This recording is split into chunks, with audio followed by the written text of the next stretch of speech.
তো ও যখন নিতে আসছে, বাচ্চারা মনে করছে আমাকে খুলে দিতে আসছে। সে বাচ্চা তার কাছে খুলে তার কাছে যাচ্ছে, হাসতে হাসতে যাচ্ছে, মানে খুলে দেবে বোধহয় এবার আমাকে করে যাচ্ছে।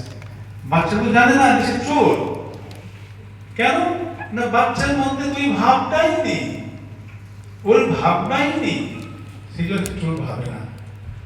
আমাদের মধ্যে এই দোষের ভাবটা আছে বলেই আমরা দোষটা খুঁজে বেড়াচ্ছি। আমরা যেমন যখন কোনো জায়গায় গিয়ে আমরা ঠাকুরকে ভালোবাসি, তো কোনো জায়গায় গিয়ে দেখা যায় যে রামকৃষ্ণ মিষ্টান্ন ভান্ডার, এই দেখো দেখো এইখানে চলো, রামকৃষ্ণ মিষ্টান্ন ভান্ডার ঠাকুরের নাম আছে। কেন? ঠাকুরকে ভালোবাসি, ঠাকুর মানে আমাদের নিজেদের ওই মিষ্টান্ন ভান্ডারে ঢুকবো। ঠিক সেরকম ভাব আমাদের মন যদি দোষ যুক্ত হয় তখনই দোষের দিকে যাবে। যদি আমাদের মন গুণ যুক্ত হয় তাহলে গুণের দিকে যাবে, গুণ খুঁজতে যাবে, কিন্তু তা যাচ্ছে না। সেই জন্য মা বলছেন যে দোষ দেখবে নিজে।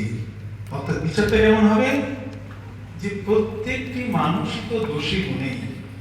কার এমন আছে যে যার শুধুমাত্র দোষ বা শুধুমাত্র গুণ, এমনটি কারোর আছে? কারোরই নেই। সুতরাং ও থাকবে, ঠিক আছে, ওটা করে ফেলেছে, পরে ঠিক করে ফেলবে। আর একটা ভাবতে হবে, সেটা কি?